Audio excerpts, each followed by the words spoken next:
Hello and welcome to the Brutal Iron Gym podcast, where our goal is to cut through the BS and deliver the brutal truth about topics related to health and happiness.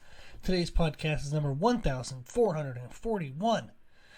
That's kind of neat. It's like palindrome there, kind of like 1441. The topic is training, and the title is Writing Better Programs. Cool. So I had a client I started working with, and we started working together for nutrition. And then I wanted to see, and they offered, it was very intelligent for them to offer, their training program that they had been following. And they had had it written for them by a different trainer, different coach. Now, unfortunately, the program didn't match their nutrition. So what they were wanting to do for nutrition-wise and their supplements and stuff, it didn't match that training style.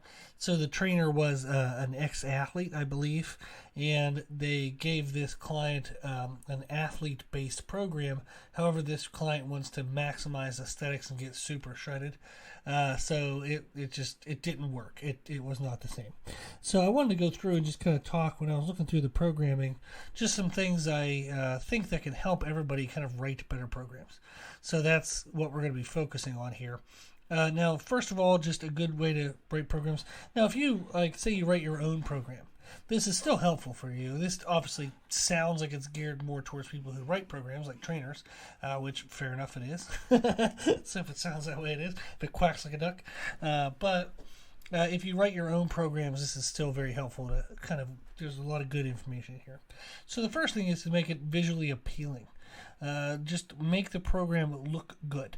Now, I deliver my programs in Microsoft Word, which is probably sounds like from the 1990s, but I like it a lot because it's very crystal clear, easy to read. I include exercise links, which makes all the exercises have all tutorials and things. So I like the format very well. Now, I know that other people do present their programming in Excel spreadsheets, and that absolutely can work as well. One of the reasons why I like Word is I can expand on things and explain more, and it's easier for clients to kind of just scroll through and read. I understand that Excel has the benefit of you can probably easier to track progressions from week to week to week, so I can understand that. But the key is to make it visually appealing and actually easy to read. You want to have high contrast to the colors that you use. So Microsoft Word is a white-black background with black lettering. Very good.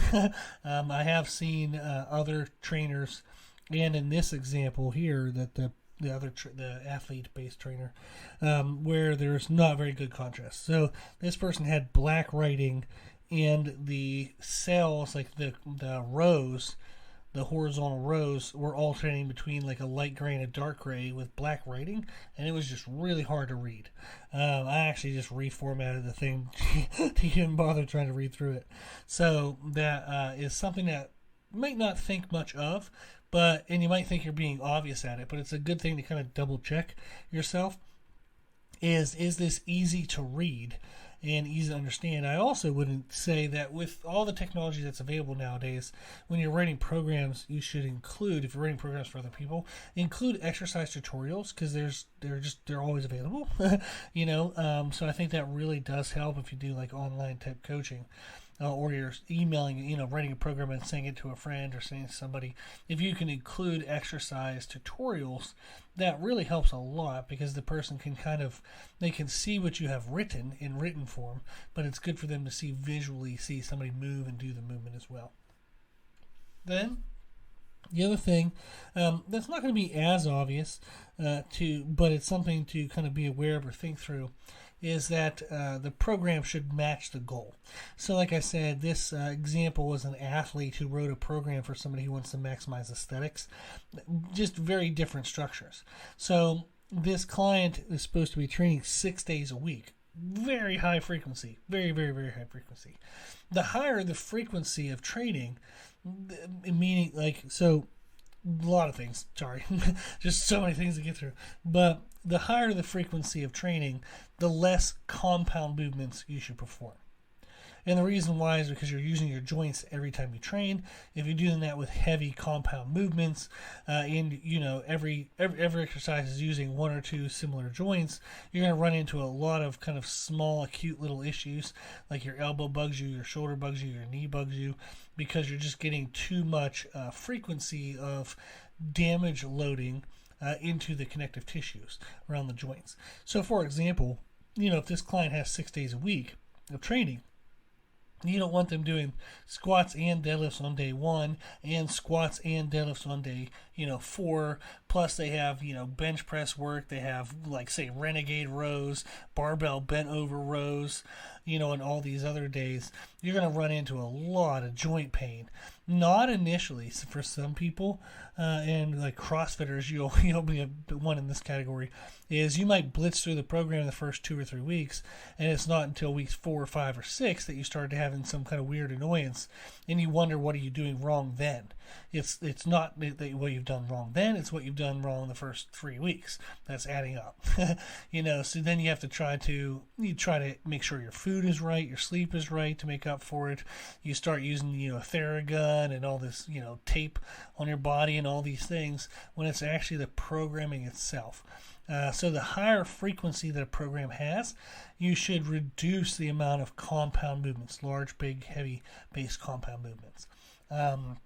Lower frequency, if somebody's only training 3 times a week, then hell yeah, go for it. Squat it up. Do some squats and deadlifts, overhead presses, bench presses, do more complex movements. But the frequency in which you train should have an impact on the number of compound and isolation movements you have, regardless of strength level. So it is true that the stronger somebody is, the even less compound movements they should be having. The weaker someone is, the more compound movements they should have, but that should still be, relative to frequency as well as being relative to strength. If you want to learn more about that kind of stuff, just a few podcasts ago, the last training podcast, actually, podcast 1437, is a training podcast titled Programming for Greatest Muscle Growth. So since this client is aesthetic based, they would want to listen to that podcast and make sure that they would basically see that there was a lot of elements in that podcast that would explain how their program that was written for them by an athlete-based coach wasn't going to work properly for this aesthetic-based athlete. So next thing we want to look at here is that exercises in circuits should be easy, like easy flow. Looking at like the program that was written for this client, some of the warm-ups, like there's supposed to be a warm-up circuit, but one uses like body weight, one uses a leg extension, and one uses dumbbells. So you're gonna, like, you can do the body weight right next to the leg extension, totally fine, but you'd have to take a dumbbell to the leg extension, or just after the leg extension go to the dumbbells. But it just, there's more time movement in between these things. Plus leg extension is kind of a weird thing to do as like just a basic warm-up, unless you're going into a full body, lower body workout, which this person wasn't. So it's just an odd sequencing of movements. So make sure where the equipment that you need for a circuit is located next to each other. Also, you'll sometimes see in programs where somebody wants somebody to do, like say a pull-up into an assisted pull-up into a cable-seated row. I've seen that in a program before, and I'm like, okay, so they're going to do pull-ups, then an assisted pull-up, and then a cable-seated row. And they wanted this person on the pull-ups to do like a mixed grip. So the assisted pull-up machine doesn't offer like a mixed grip, like a mixed to neutral grip. You'll sometimes hear it in a bunch of different ways, but basically where you would hold on to, say, one bar, like cross bar and squat rack, you'd have one hand facing, like one palm facing one way, one palm facing the other way. You pull yourself up with your head to the right of the bar. Then the next pull-up, you put your head to the left of the bar. The next pull-up, you put your head to the right of the bar. You probably saw it in some kind of Rocky montage. But there's a couple different names for those type of pull-ups. But they wanted them to do that type of pull-up into a pull-up assisted machine, a wide overhand grip, which means you would have to have had a bar somewhere else to do the pull-ups, because the pull-up assisted machine does not have the ability to do that kind of weird mixed grip, neutral grip pull-up. And then they wanted to do a cable-seated row, and it's like, well, who the hell is going to be able to get a squat rack, the assisted pull-up machine, and a cable-seated row all free at one time, not get punched in the face for trying to use all three of those in a big commercial gym? So the proximity of equipment, like it being next to each other or being able to actually be put in a circuit without ticking everybody off around you, is definitely something to consider. Also, one of the things I consider is flow of body position. If I start somebody out on their, like say I have them doing a dead bug exercise where they're laying on the floor on their back, I like to progress the sequence of that circuit where it maintains them on the floor on their back. Now, sometimes I'll have them, roll to their side to do a side plank, but I don't want them to do an exercise on their back, then an exercise on their belly, then an exercise back on their back, then an exercise standing up. It's just annoying. You have so much transitional effort and waste of time. So it's helpful to have the flow of body position make sense. So maybe I have somebody having a quadruped position, they go into an activated plank, then maybe I have them do like some kind of like inchworm with thoracic raise. That's all normal stuff because their belly's facing the floor. So maybe like you just want to pay attention to the flow of body position. Don't have people like get on the floor, get up off the floor, get on the floor, get up off the floor. Don't do that. That's annoying. So we're here to work out and beat ourselves up, but doing things that matter, not the transitional bullcrap, right? And then make sure that there's a proper order of movements in your circuits. So I have had sometimes people with aesthetics as their goal. We'd want them to lift heavy things, but how heavy they lift doesn't really matter to us. If they can dumbbell press a chest, like dumbbell chest press 55 pounds or 50 pounds, who cares? Whatever got muscular fatigue and failure. We just want something that's challenging. So sometimes you'll pair together exercises that kind of pre-exhaust each other, or they compete for the same muscles, because the idea is to create muscle damage, not maximize weight load moved.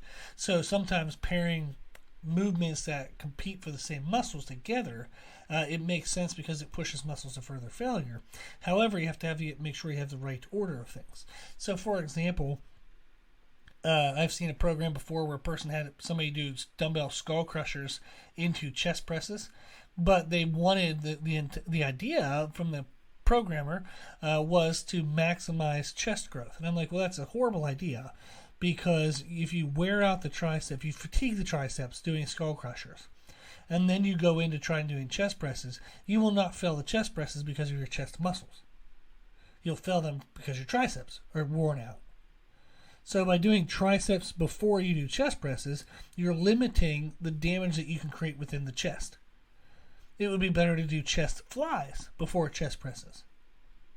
If I do triceps before chest presses, I'm going to wear out my triceps. So I'm going to get a more muscle damage accumulated between the two movements in my triceps, not my chest.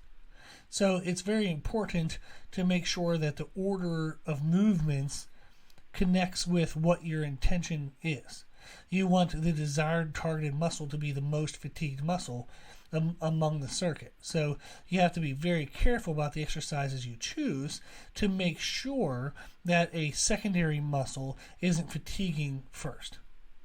So you see that all the time, and I saw that in this one as well. So that's something you want to be mindful of as well.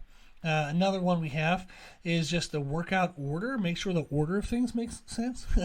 A general order is to start with some type of movement preparation, and that can be, static stretching, dynamic stretching. It can be whatever the hell you want, but something that accounts for the person's coming in, maybe having sat at a desk for 8 hours. Maybe they've been standing straight up for 8 hours. They have a lot of muscular imbalances. Maybe they have some general fatigue. So it's just good to get them kind of moving, get some blood flow going, get the adrenaline up, get the endorphins up, which is going to help them hormonally with like effort, energy, focus, that kind of stuff. You want to even out musculature tightnesses around the joints. So there's a lot of stuff you want to do in movement prep. Now, it doesn't mean you have to take forever. Like most movement prep takes 10 minutes or less. But movement preparation would be the first thing. If you have an explosive element in your training, that should be next. Then a strength element, then muscle tissue damage, tissue style work, and then endurance-based work. So that's kind of like the order of a workout that you should go through. So movement prep if you have explosive elements, that would be next. If you have strength-based elements, that would be next. If you want like muscle shaping, muscle damage, that would be next. And then muscular-based and cardiovascular-based endurance would be last. Now, the order may change every once in a while if somebody has like an absolute main focus on one of these elements and not on the other ones. But almost always, this should be the order that you should follow. So looking at the program, in this one and other ones I read from trainers as well, is this order isn't always followed, and therefore it messes things up. So if you have an explosive element at the end of the workout, how freaking explosive are you really going to be? You're not going to train your nervous system to be very explosive if you're already so damn fatigued. So it's important to have that. Like as well, if I go out and I do, a 2-mile run, and then I try to max effort my squat, that's absolutely stupid. But I've seen that in programs. So somebody will have like all this stuff out of order, and then they wonder why, a couple weeks into the program, the person has a knee pain or shoulder pain, like they're like no motivation for the training because everything's just kind of, they're exhausted, they're worn out, they're not eating enough, they're not sleeping enough for how the program is structured. There's just a lot of complications. Unfortunately, a lot of the side effects, they don't come until weeks later, which just stinks. That way it just makes it so much harder to identify what the actual issue is. Then the last thing I want to mention is if you're prescribing intensity regulation, have it freaking make sense. And what this is you might hear of like an Rpe scale. Sometimes coaches will use an Rpe scale where they want you to do something, at a schedule, like a level of like 1 to 10 difficulty. Now, there's not much of a difference between like 1, 2, 3, 4, 5. So a lot of coaches don't even use like that much. They use like maybe 6 or less, then 7, 8, 9, and 10. Now, if they say like, I want you to do something like a 9 RPE, what that means is an intensity of 9 out of 10. So you're not going, quote unquote full send where you might not get it. 9 means you're pretty sure you're gonna get it, but you're gonna feel like you're gonna die while you're getting it. So it's a number that you're pretty sure you're gonna get, but it's gonna be super freaking hard to be able to get. But then you're like, okay, well, what's an 8? An 8 is, well, it's challenging. If I told you something was challenging like 8 out of 10, you'd be like, oh, okay, that would have been somewhat hard, but not as hard as a 9, but somewhat somewhat harder than a 7. But how do I know what the difference between a 7 and an 8 is, or an 8 and a 9? 9 to 10 is obvious, a little more obvious. Saying something is a 5 or less is easy. But Rpe scales, I actually am not a big fan of them. I don't like them at all. Because, and I've actually seen some coaches program like 7 RPE, 7.5 RPE, 8 RPE, 8.5 RPE. I think that's so stupid. Who the hell knows what a half of an RPE difference is? Absolutely dumb. But you'll see that, and like in this one, for example, the client was told to do one warm-up exercise for one set of 12 reps at 8 RPE, another warm-up exercise for one set of 10 reps at 7 RPE. What? Ugh. So, like, it just doesn't make sense. Like, one that I prefer if you're going to do some type of, intensity regulation is more so like RIR, reps in reserve. That makes more sense. If I tell you to do something with one RIR, what that means is 1 rep in reserve. So you stop when you could have gotten 1. Probably not 2 more, but you definitely could have gotten 1 more, but you're going to stop anyhow. That makes more sense, right? If I tell you I want you to do something at like 2 to 3 RIR, so 2 to 3 reps in reserve, that makes sense as well. Maybe I want you to do a set of 10 to 12 reps with 2 to 3 RIR. What that means is by around set like rep number 10 or 11, you're going to say like, okay, I'm going to stop here. I could do 2 or 3 more if I wanted to, but I can feel that this is good enough, So that kind of regulation to me just feels more natural. It feels more common sense, or like, I don't know, not common sense, but it feels like something that I can understand the feeling of. I don't understand the feeling of, an 8 RPE versus a 7 RPE, certainly not a 7.5 RPE, but an RIR I think makes more sense. So We have podcast number 1016 if you want to check it out. It's a Q&A podcast titled Programming Methods for Regulating Intensity, and I talk through things like this. If you have trouble finding an old podcast, because I know that's like 400 and some podcasts ago, or roughly about 400 podcasts ago, you can Google search Podbean Brutal Iron Gym. On the right side of the page, in the middle of the page, there's a search function. You can just type in 1016 or type in, regulating intensity, something like that, and it'll populate that podcast and show it to you. We're actually in the process now of updating our website, which will have a database for searching for podcasts and whatnot, so that'll be exciting when that's available. But podcast 1016 will be a good resource for you to learn more about regulating intensity. Now, there are many, many, many ways to present workouts. In no way whatsoever do I feel like the way that I do it is the only way people should do it. Not at all. You want to find your style. I tell all the trainers, like I've hosted interns at our gym who want to become trainers. Actually, over half of my current my current clients are trainers, and we talk about training all the time. So I always encourage them to find their way to do programming and stuff. But there are concepts that are universally important. So, for example, better presentation. That just makes sense. So, however you present it, you want to present in a way that the client can read it.